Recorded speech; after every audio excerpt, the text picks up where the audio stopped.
हम्म। तो जो हमारा टॉपिक है कॉन्टिन्यूटी, इसमें इससे रिलेटेड क्वेश्चन आने के चांस ज़्यादा हैं। कॉन्टिन्यूटी और डिफरेंशिएबिलिटी दोनों में से एक ही टॉपिक आएगा, मैक्सिमम चांस तो यही है। ठीक है, या फिर ऐसा भी हो सकता है कि एक शॉर्ट टाइप का क्वेश्चन या वेरी शॉर्ट टाइप का क्वेश्चन हो, और एक शॉर्ट या थोड़ा सा जो एलैबोरेट करने वाला एक्सप्लेनेशन वाला होता है उस टाइप का हो। तो वो दोनों टॉपिक भी हो सकते हैं, एक डिफरेंशिएबिलिटी से या एक कॉन्टिन्यूटी से, इस तरह से भी हो सकता है। लेकिन है ना, मैक्सिमम चांस जो होते हैं ना क्वेश्चन आने के, वो ज़्यादातर चांसेस होते हैं जो कोई कांस्टेंट वैल्यू फाइंड आउट करनी होती है, जो आर्बिट्री कांस्टेंट्स होते हैं उसमें, उनकी वैल्यूज फाइंड आउट करने की, कि मतलब कोई भी अननोन क्वांटिटीज वहाँ पे होंगी, ए बी सी या कोई भी अदर वैल्यू लिखी हो सकती है, उनकी वैल्यू फाइंड करने से रिलेटेड क्वेश्चन के चांसेस ज़्यादा होते हैं। ठीक है, तो एक दो क्वेश्चन तो पहले डिस्कस कर भी चुके हैं हम उस टाइप के, एक मैं और अभी करने वाला हूँ। ठीक है, तो मैं पहले क्वेश्चन लिख लेता हूँ इधर।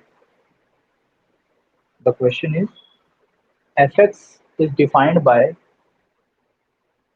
F x which is given by sin a plus 1x plus sin x whole upon x। ठीक है, ये फंक्शन है when x is less than zero, x less than zero. Okay, then a constant c when x equal to zero, ये जब है जब x की value बराबर जीरो है।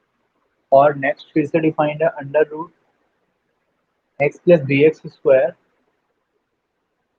Minus under root x whole upon b x to the power 3/2 when x is greater than zero.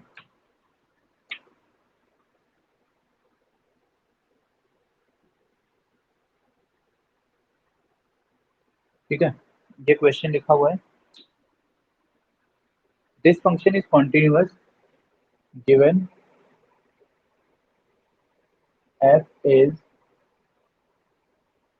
continuous at x is equals to 0, then find a b and c।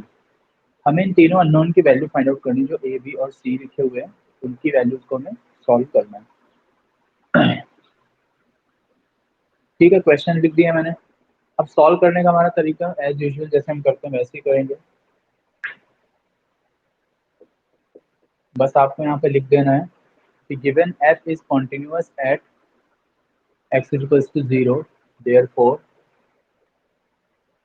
सबसे पहले आप क्या करेंगे, LHL RHL ये calculate करते हैं। तो देखिए x जीरो पे तो c वैल्यू गिवन है, तो हम सबसे पहले यही लिख देते हैं, ज़्यादा इजी है ना। सो गिवन f जीरो कितना है, ये c के इक्वल है। ठीक, अब क्योंकि फंक्शन हर वैल्यू के लिए डिफाइंड है, लेस देन जीरो के लिए, ग्रेटर देन जीरो के लिए, सभी के लिए वो डिफाइंड है।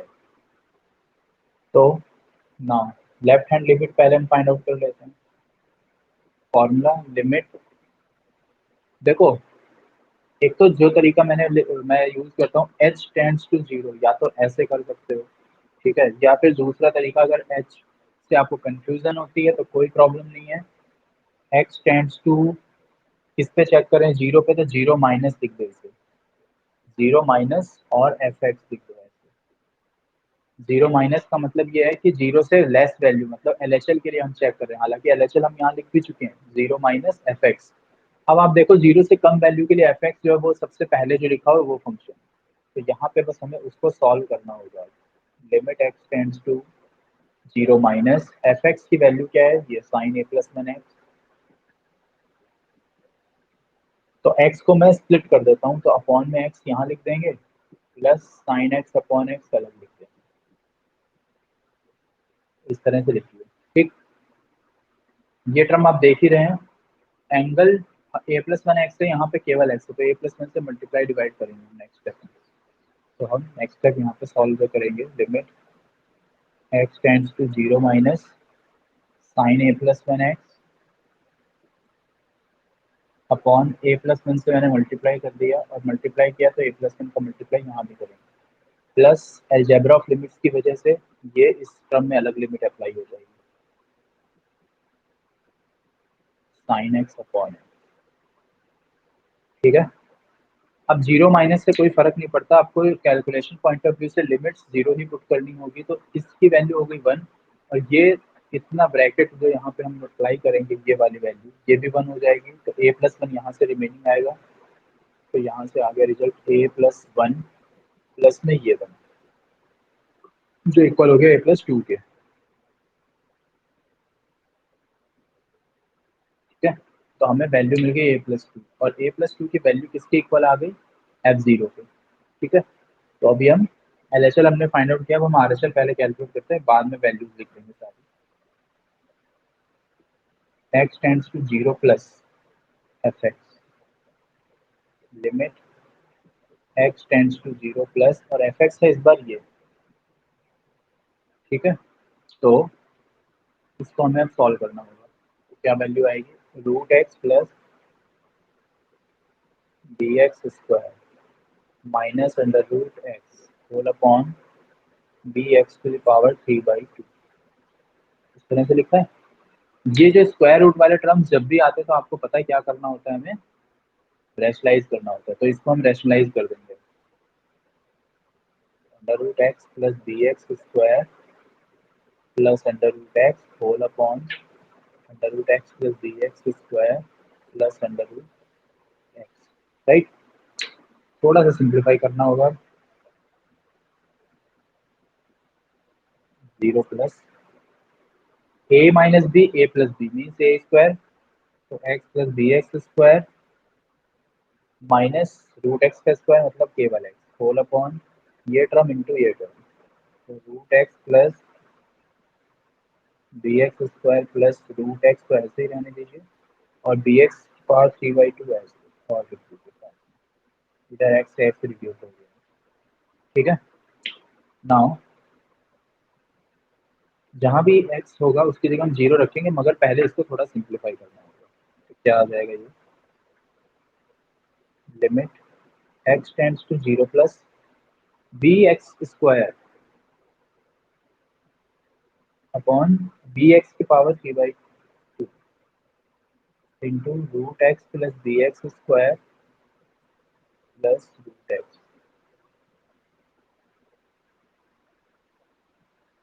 ठीक है, अब देखिए ध्यान से, इस x⁴ से हम इसको रिड्यूस तो कर लेंगे, लेकिन अभी ध्यान से देखो यहाँ भी x कॉमन आ रहा है, अगर आप ये x कॉमन नहीं लेंगे तो भी कैलकुलेशन नहीं हो पाएगी, यहाँ से भी एक x कॉमन आ रहा है तो उसे भी हम कॉमन ले लेंगे। तो नेक्स्ट स्टेप हमारी हो जाएगी limit x tends to 0 plus bx² upon b से b कैंसिल ही कर देते हैं, तो b तो हमने कैंसिल कर दिया, x² बच गया, यहाँ x⁴ इंटू यहाँ से भी देखो √x कॉमन, जिसे हम x⁻½ बोल देते हैं या हाफ लिख देते हैं, तो क्या रह जाएगा ब्रैकेट में, अंडर रूट में 1 प्लस dx, राइट, और प्लस ये 1 हो गया, √1 एक ही बात है, वो √1 लिख दिया है मैंने, इन दोनों बेस सेम पावर ऐड, तो ये x² बन जाएगा, जिससे ये पूरी वैल्यू कैंसिल आउट हो जाएगी। ठीक, और अब हम यहाँ पे 0 रख देंगे x की जगह, तो 1 + 1 हाफ आ गया, मतलब ये 1/2, तो ये वैल्यू 1/2 आ गई, मतलब ध्यान से देखो तो राइट हैंड लिमिट जो हमने फाइंड आउट की ना वो इंडिपेंडेंट ऑफ बी है। ठीक है, बी पे डिपेंड ही नहीं कर रही है वो वैल्यू, करेक्ट। तो अब हमें क्या देखना है, बस लास्ट स्टेप रह गई हमारी।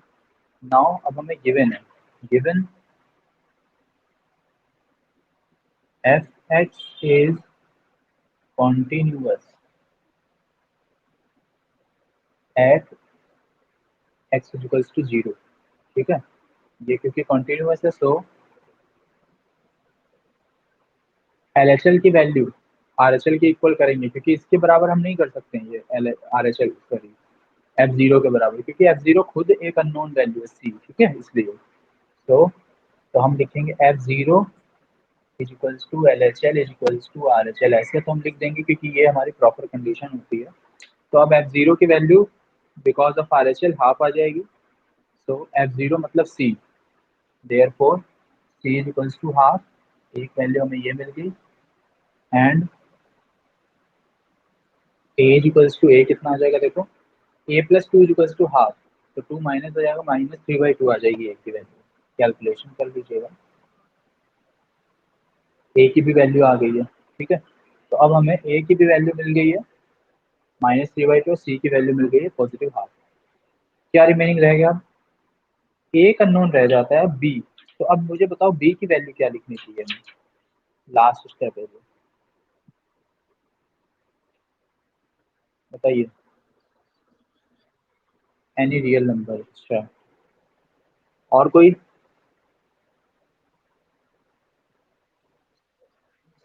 हाँ बिल्कुल, जीरो नहीं हो सकता, आप सही बताया तुमने, ठीक है। क्योंकि देखो बेटा बी ना डिनोमिनेटर में आ रहा है ना। इट मीन्स ये जीरो नहीं हो सकता और बाकी कोई भी वैल्यू पॉसिबल है। तो अब बी के लिए आप लिखेंगे and b is any non zero real number, या तो ऐसे लिख दो, या फिर लिख दो b belongs to R but not equal to zero, -0 कर देना। तो बेटर होता है उससे लिखना ये कि and b is any non zero real number, ठीक है। कोई भी नॉन जीरो रियल नंबर है बी की वैल्यू, ठीक। बिकॉज बी पे वो डिपेंड कर नहीं रही ना वैल्यू, बी से फ्री है पूरी कैलकुलेशन जो हमारी थी। तो बस ये हो गया हमारा फाइनल रिजल्ट, ठीक है। तो इस तरह के क्वेश्चन आ जाते हैं जिसको आपको स्टेप बाय स्टेप सॉल्व करेंगे तो इजीली सॉल्व हो जाएगा, कोई प्रॉब्लम नहीं आएगी। घबराइएगा मत कि क्वेश्चन देखिए कि बहुत लेंथी सा लग रहा है, सॉल्व होगा या नहीं होगा। स्टार्ट करो सॉल्व करना, डेफिनेटली सॉल्व हो जाएगा, क्योंकि रूल तो वही है, left hand limit, right hand limit, और एट एग्जैक्ट पॉइंट जो भी गिवन होता है वो तो बदलेगा नहीं आपका रूल, ठीक है। तो इस तरह से इस टाइप के क्वेश्चन हो जाएंगे सॉल्व। और बताइए क्या पूछना है? और कुछ डाउट पूछना है किसी को अभी?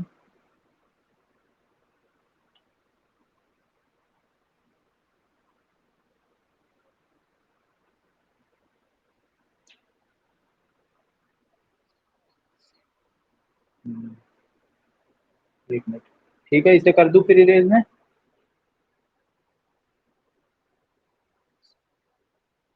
चलिए इरेज करते हैं, फिर बताना क्या क्वेश्चन लिख लेंगे।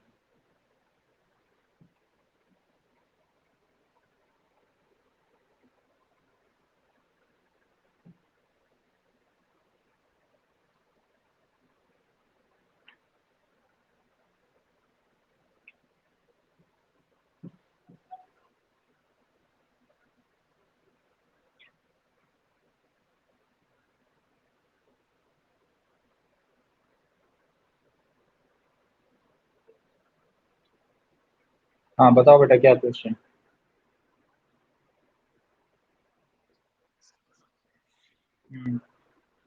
एफ एक्स, आगे के या ए? A sine π/2। हम्म,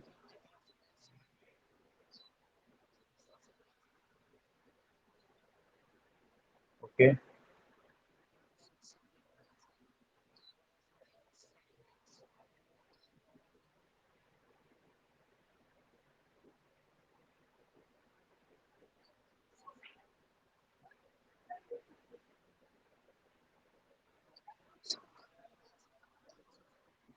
हाँ, find A if x is, if F x is continuous at x is equal to 0, ये होगा क्वेश्चन, है ना। ठीक है, तो यहाँ पे लिख देते हैं find A if F x is continuous at x is equal to 0, ठीक। नाउ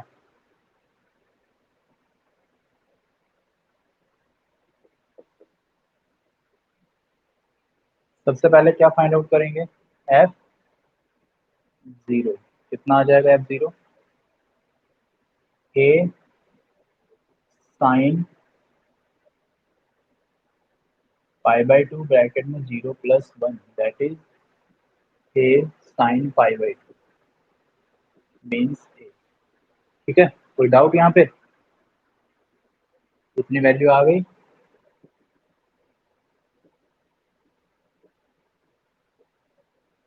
साइन पाई बाई 2 1 होता है, वो हमने मेंशन कर दिया। ठीक, f0 फाइंड हो गया। अब देखो ऐसे क्वेश्चन में टाइम कैसे सेव करें, इसमें आपको टाइम बच जाएगा आपका। एक पूरी स्टेप स्किप हो रही है यहाँ पे, ध्यान से देखो कौन सी।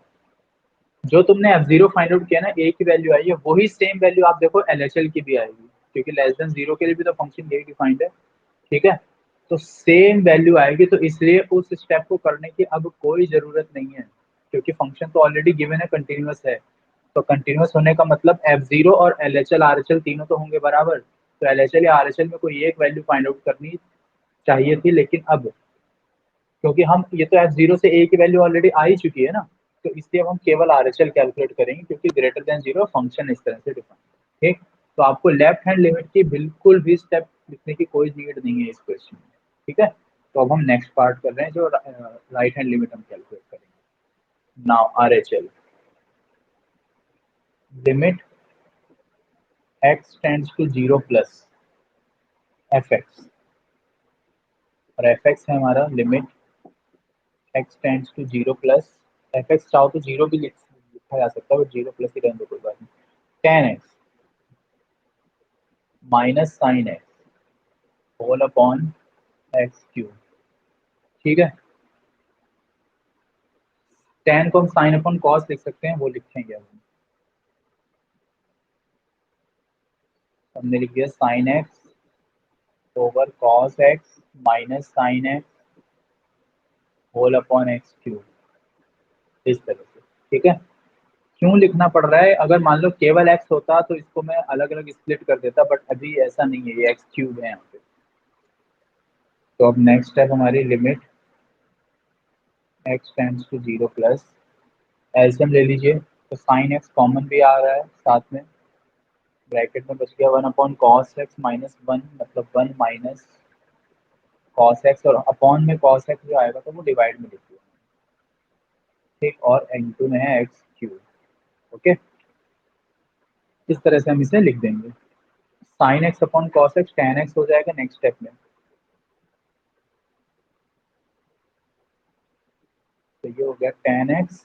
ठीक, और ये ब्रैकेट में 1 माइनस कॉस एक्स जो है, इसको हम लिख सकते हैं 2 sine square x by 2, upon में क्या, साइन अपॉन कॉस तो हो चुका है, टेन एक्स बन चुका है, एक्स क्यूब रह गया है, तो एक्स क्यूब को हमने एक्स इंटू एक्स स्क्वायर लिख दिया। क्यों लिख दिया आप समझ गए होंगे, टेन एक्स अपॉन एक्स अलग कर देंगे, और ये अपॉन ये अलग कर देंगे। ठीक है, नेक्स्ट क्वेश्चन, तो हमने आगे लिख दिया limit x tends to 0 plus tan x over x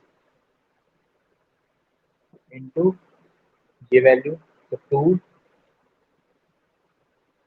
sign square x by 2 upon x square, एक साथ कर दिया। ठीक है, अब दोनों स्टेप में अलग अलग लिमिट्स हम अप्लाई करके फॉर्मूले में रिजॉल्व कर देंगे बस, और इधर प्रूव हो जाएगा। Tan x over x into 2 limit x tends to 0 plus 2 बाहर कर दिया है, कॉन्स्टेंट है इसलिए, और sine x by 2 upon x का होल स्क्वायर। ठीक है, अब देखिए एक्स बाई 2 है, बट यहाँ नहीं है, तो क्या करना पड़ेगा, इसे एक्स बाई 2 करना पड़ेगा, तो 2 हमने यहाँ पे क्या किया, डिवाइड किया, यानी यहाँ मल्टीप्लाई करेंगे, तो 2 यहाँ मल्टीप्लाई होगा जो, तो वो एक्चुअली 1/4 हो जाएगा। हो जाएगा, या चलो 2 का स्क्वायर कर दो, यहाँ पे ऐसे लिख दो, यहाँ पे आना था तो वो 1/2 का स्क्वायर हो गया। ठीक, sign x by 2 upon x by 2 1, और उसका है स्क्वायर, ये भी 1 ये भी 1, तो 1 into 2 into 1 into 1/4, 2/4, that is half answer आ जाएगा। दोनों फॉर्मूले ब्रैकेट में लिख देना, limit x tends to 0 tan x over x is equal to 1, limit x tends to 0 sin x upon x is equal to 1। बस ये दोनों फॉर्मूले बताने हैं, फाइनल रिजल्ट आ गया हाफ, और f0 कितना था, a के बराबर था, यानी वो हाफ आ जाएगा। ठीक है, तो आप लिख देंगे कि given x is continuous at x is equal to 0, therefore f0 is equal to RHL, और RHL की वैल्यू हाफ आ चुकी है, और LHL जो हमने f0 जो कैलकुलेट किया था that is equal to a, it means from the condition of continuity we get a equals to 1, इसकी वजह से a की वैल्यू आ जाए, sorry a equals to half, 1 नहीं हाफ, ठीक है, तो a की वैल्यू हाफ आ जाएगी, आंसर ये है हमारा। ठीक है, क्लियर हो गया?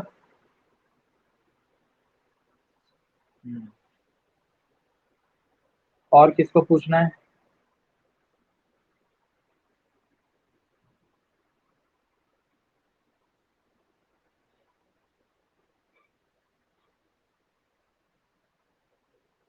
और क्या पूछना है बताओ? और है किसी के क्वेश्चंस?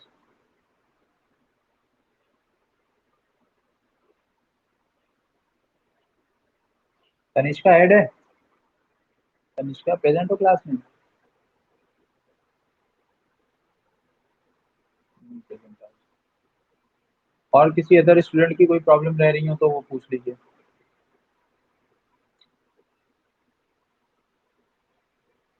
है और किसी के डाउट?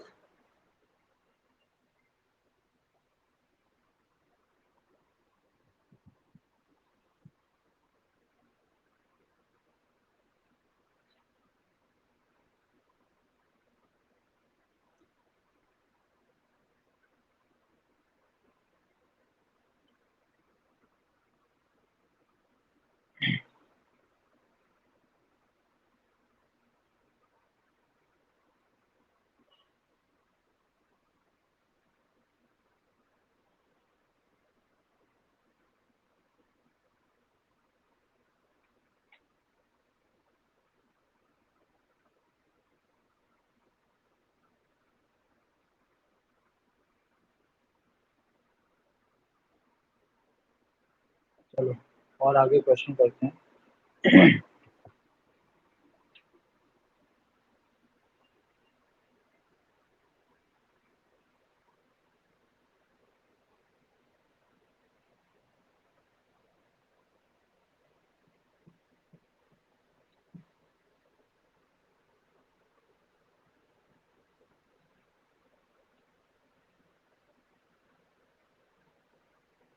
अब मैं आपको इसी में अदर टाइप का क्वेश्चन और बताने जा रहा हूँ, जिसमें ना जनरलाइज वे में लिखा होता है कि डिस्कस द कंटिन्यूटी। ठीक है, मतलब केवल कोई पॉइंट नहीं बताया जाएगा, कंटिन्यूटी बतानी होती है। ठीक है, तो हम उस तरह के क्वेश्चन को भी देखते हैं कैसे करेंगे।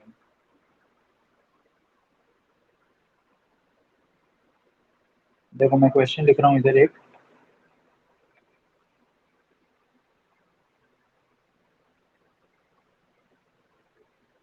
क्वेश्चन लिख दिया मैंने यहाँ। Locate the point of discontinuity of the function।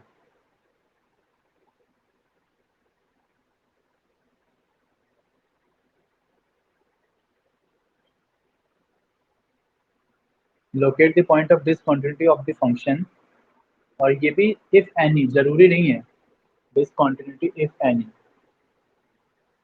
क्योंकि हो सकता है ना भी हो, हमेशा कंटिन्यू हो, तो ये भी पॉसिबिलिटी हो सकती है, राइट।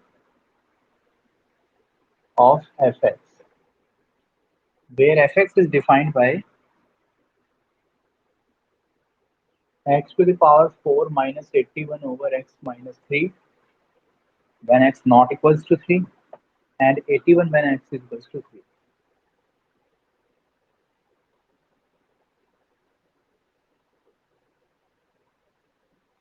ठीक है, ये क्वेश्चन लिखा हुआ है और क्वेश्चन में यही पूछा गया है कि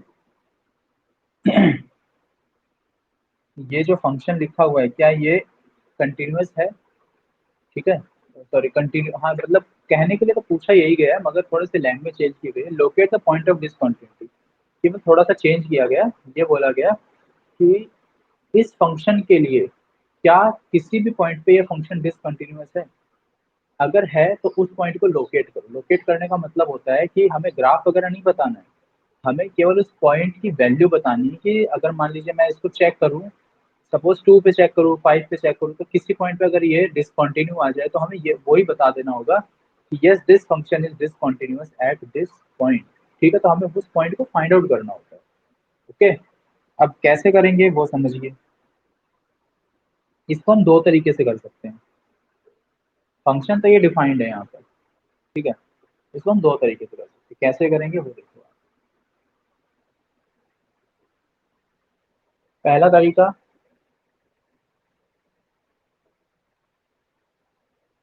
तरीका, तो ये है कि हम, क्योंकि देखो कोई पर्टिकुलर पॉइंट बताया, बिल्कुल भी नहीं बताया गया है ना, तो हम इसको कैसे करें, हम इसको करेंगे कि जब हम एक पॉइंट कंसीडर करेंगे, सी जिसको हम कंसीडर करते हैं ना, कोई भी पॉइंट सी, एक जनरल पॉइंट, उसको कंसीडर करेंगे और उसकी केसेस लिखेंगे, ठीक है।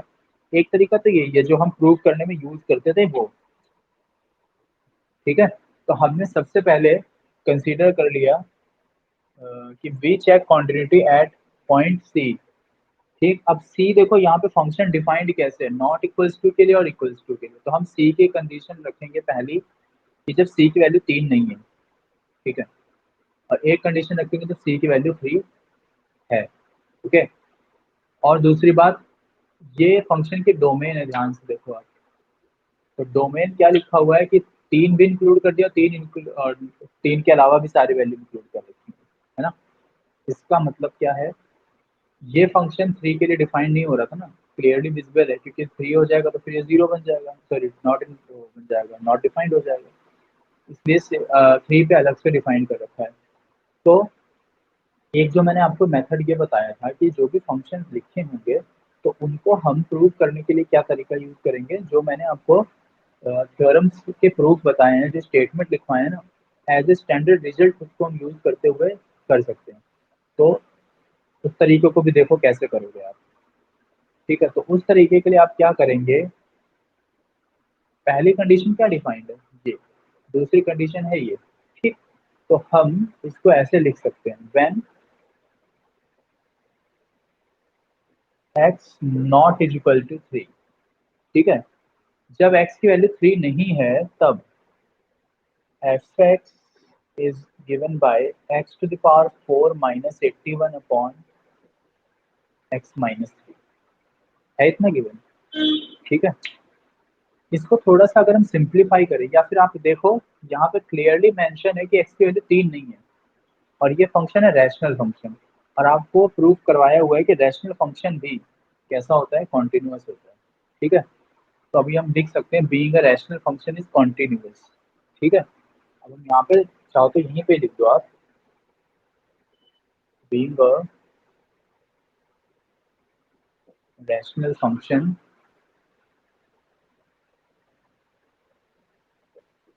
इज कॉन्टिन्यूअस, ठीक है, for all x belongs to R except 3, except 3 पे, क्योंकि वो तो पहले ही डिफाइंड भी है ना यहाँ पे, तो हमने ये लाइन लिख दी। इस लाइन को लिखने से ये रिजल्ट हमने लिख दिया है कि ये फंक्शन हमेशा कंटिन्यूअस होगा 3 को छोड़ के, ठीक। दूसरे केस में, नाउ व्हेन, हाँ, जो दूसरा केस लिखा हुआ है वो क्या लिखा हुआ है, जब x की वैल्यू बराबर 3 है तो वो तो कांस्टेंट है, तो वो तो कंटिन्यूअस होगा ही, ठीक। अभी हमें बस यहाँ पे ये देखना है कि ये रैशनल फंक्शन कह लो, या इसको हम सिंप्लीफाई करके पॉलिनोमियल में चेंज भी कर सकते थे, तो उस पे तो हमने देख लिया कि ये कंटिन्यूअस है, ठीक है। मगर 3 पे हमें चेक करना होगा, तो 3 पे चेक करने के लिए आपको पता है क्या करना पड़ेगा आपको, बराबर 3 दिया है, वैल्यू 81 है, और नॉट इक्वल टू 3 दिया, मतलब लिमिट्स चेक करनी पड़ेगी। अगर दोनों सेम आ जाएं तो फिर ये कंटिन्यूअस हो जाएगा सभी फंक्शन, सभी वैल्यूज के लिए, अदरवाइज नहीं होगा। तो अब आपको यहाँ पे लिखना पड़ेगा, but we need to check continuity of fx at x equals to 3, ठीक है। 3 पे चेक करना होगा, देयरफॉर अब गिवन f3 कितना है, 81, ठीक है, ये हमें given. Now limit x tends to 3 fx, इसको हम कैलकुलेट कर लेंगे, जो फर्स्ट डेफिनेशन उससे यूज कर रहे हैं हम, लिमिट x टेंड्स टू 3 और fx है x to the power 4 minus 81 over x minus 3, इसे हमें सॉल्व करना पड़ेगा। इसके हमारे फैक्टर्स हो रहे हैं बहुत इजीली। इसको हम ऐसे लिख सकते हैं एक्स स्क्वायर स्क्वायर माइनस 9 का स्क्वायर अपॉन एक्स माइनस 3, ऐसे लिख सकते हैं। अब इसके दो फैक्टर्स हो जाएंगे फर्दर, ए स्क्वायर माइनस बी स्क्वायर मतलब ए माइनस बी और ए प्लस बी। तो x square plus 9 into x square minus 9 upon x minus 3। और एक्स स्क्वायर माइनस 9 को फिर से फैक्टर्स में हम रिजॉल्व करेंगे। तो अब आगे फैक्टर क्या हो जाएंगे, एक्स माइनस 3 और एक्स प्लस 3 इसके। तो दो फैक्टर्स वो और लिखने होंगे हमें। X square plus 9 x plus 3 x minus 3 whole upon x minus 3। इससे ये टर्म हो गया रिड्यूस। ठीक है, अब जहां भी वैल्यू बचती है उसकी जगह 3 रख दो आप। तो हम 3 रखेंगे, तो 3 स्क्वायर 9 और 9, 9 प्लस 9 इंटू 3 प्लस 3, ठीक है 18, और ये हो गया 6।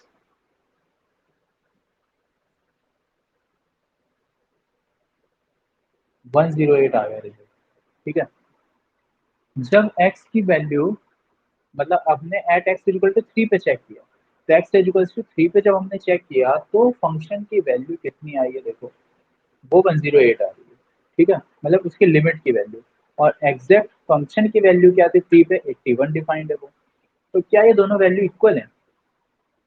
बिल्कुल भी इक्वल नहीं है ये। ठीक, तो हमें लिखना पड़ेगा कि limit x tends to 3 fx is not is equals to f3, so fx is discontinuous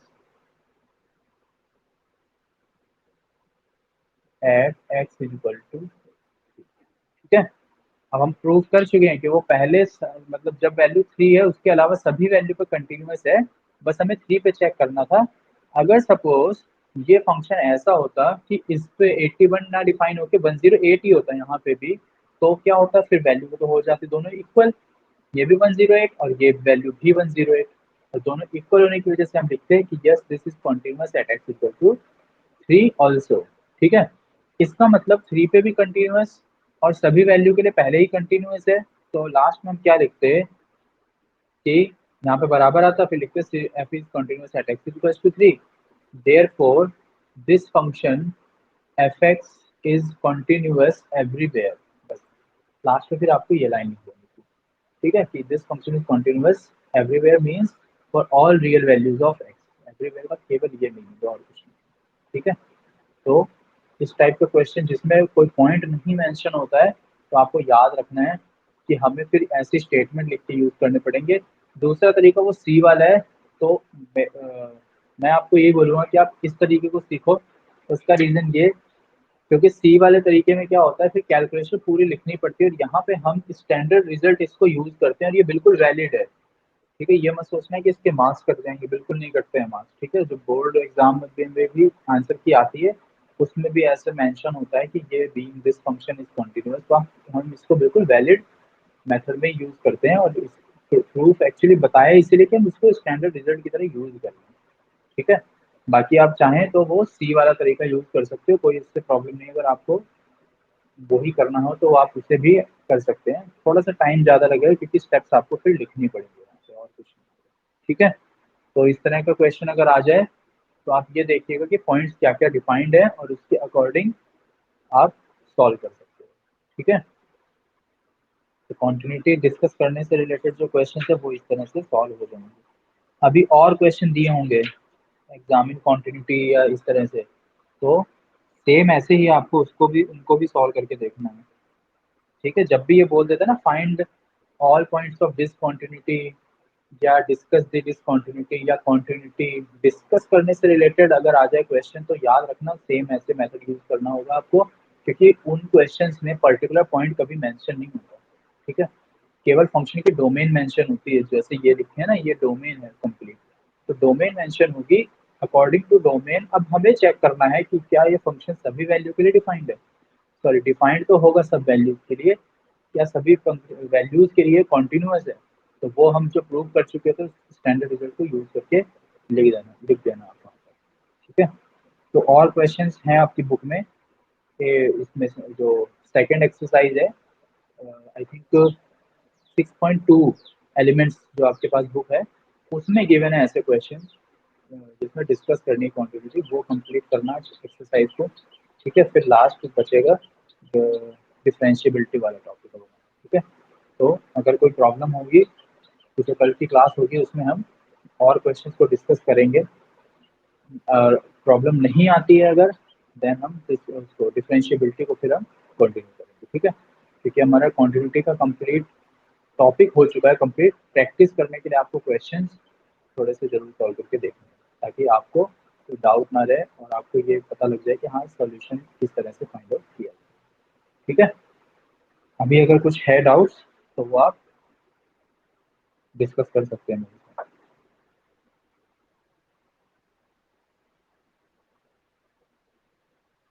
या जो ये मैंने क्वेश्चन लिखवाया इसमें कोई स्टेप अगर नहीं समझ में आई तो वो पूछ सकते हो।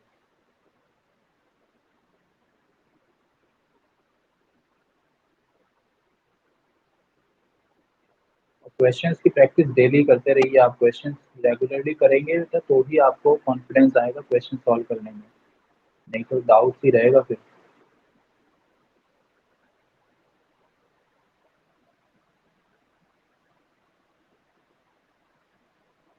नहीं पूछना अभी कुछ भी।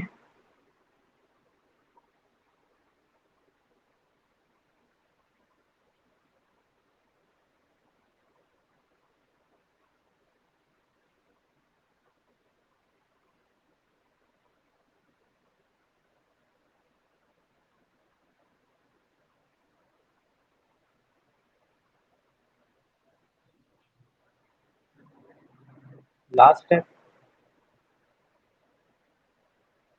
ये,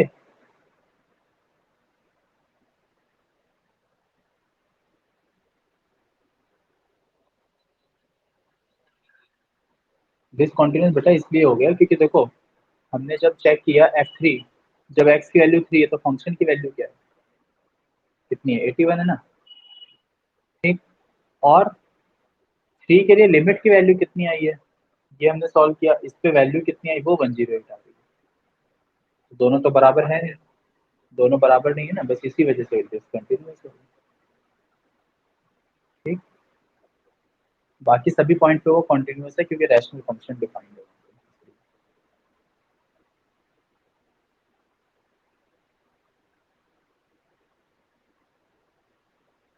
ठीक है, अब इससे रिलेटेड क्वेश्चंस सॉल्व करके देखने हैं आज।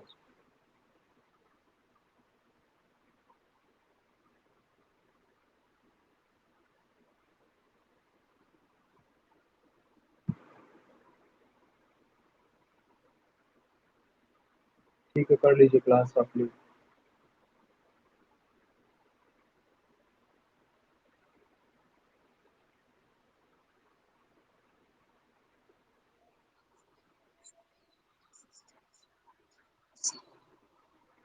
किसमें?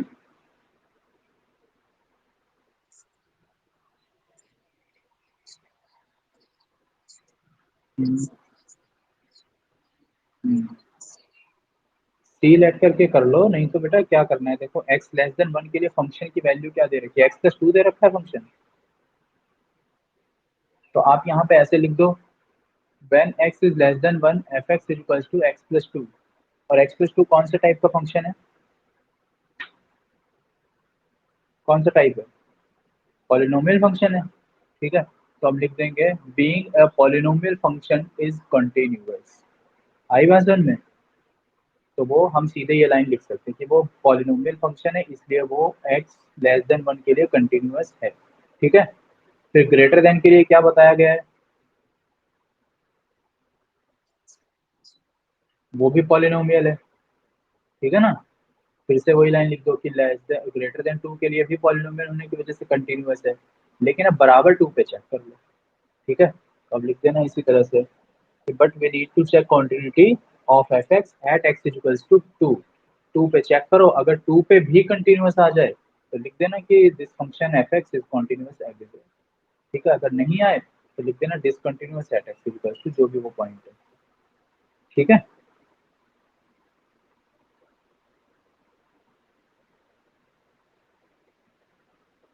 ये ध्यान रखना बस।